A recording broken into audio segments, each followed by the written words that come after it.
व्यापक शिल्पायन जोगु आगामी दिन में ओडिशा रे निजुक्ति पाई आउ दादन न जाई रिभर्स माइग्रेशन हेबो बोली मुख्यमंत्री श्री मोहन चरण माझी कहते। आज कटक जिलार रामदासपुर ठारे पेज इंडस्ट्रीज पक्षरु स्थापित एक बृहत आपारेल मैन्युफैक्चरिंग यूनिट्र शुभ उद्घाटन करी मुख्यमंत्री यह कहते। प्राय 750 कोटी टंका विनियोग रे स्थापित ही उद्योग द्वारा 5800 रु अधिक युवक युवती नूतन निजुक्ति सृष्टि होइछे। एही पेज इंडस्ट्रीज रो आउ गोटे यूनिट भुईपुर ठारे शिलान्यास करा जायछे। 258 कोटी टंका विनियोग रे एहार भुईपुर यूनिट रे 3500 निजुक्ति सृष्टि हेबो। एहा सहित आज भुईपुर ठारे मध्य मास इंडिया क्लोथिंग प्राइवेट लिमिटेड रो टेक्सटाइल प्लांट रो शिलान्यास करा जायछे। राज्य सरकार बयन और पोशाक शिल्प उपरे फोकस रखिछते। एही क्षेत्र रे कम पुंजी विनियोग रे अधिक निजुक्ति अवसर मिलिथाय। विशेष करी महिला मानकु अधिक निजुक्ति मिले। निजुक्ति और महिला सशक्तिकरण को दृष्टि रखी राज्य सरकार ओडिशा रे नुआ नुआ अपारेल इंडस्ट्री स्थापन करुछते। खोर्धा, कटक, गंजाम एवं अन्य जिले में व्यापक संख्यार टेक्सटाइल और अपारेल उद्योग प्रतिष्ठा करा जाउछे। गत वर्ष जुलाई मासरे ओडिशा रे टेक्सटाइल समिट होइतला।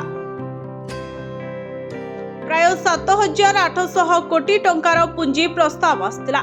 एही सबु प्रस्ताव गुड़िक एवं द्रुत गति रे कार्यकारी हेउछे। शिल्पायन द्वारा केवल निजुक्ति सृष्टि नुहे बरं क्षुद्र और मध्यम उद्योग, स्टार्टअप, स्थानीय सप्लाई चेन और दक्षता विकास रे मध्य एहार प्रभाव पड़िथाय। एहा एक सुदृढ़ इंडस्ट्रियल इकोसिस्टम गठन करे। आज ओडिशा पई शिल्प उन्नति रे एक स्वर्णिम अध्याय।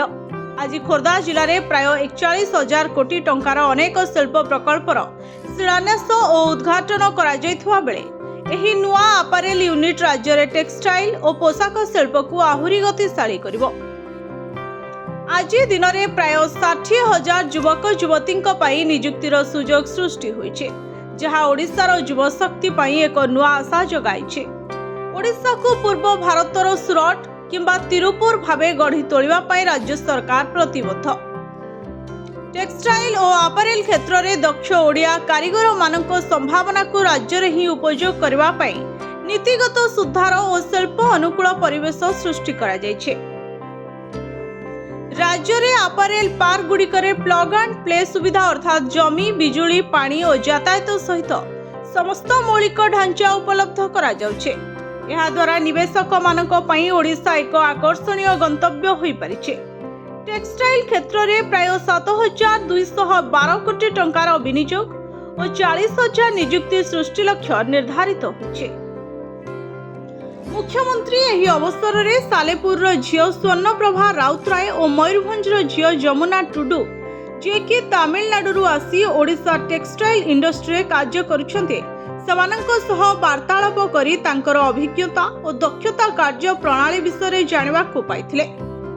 शिल्प और निजुक्ति पई सरकार को प्रतिबद्धता को दर्शाई एही कार्यक्रम रे शिल्प मंत्री श्री संपत चरण स्वाई कहिथिले जे सरकार को फोकस हेउची कि परि इंडस्ट्री जरिया रे अधिकरु अधिक निजुक्ति सृष्टि करा जाय परिबो। एही सबु शिल्प प्रतिष्ठा द्वारा अनेक एमएसएमई मध्य गढ़ी उठिबो, जहा द्वारा अनेक युवक युवती मानकु निजुक्ति मिलिबो। Bureau report, Odisha fast.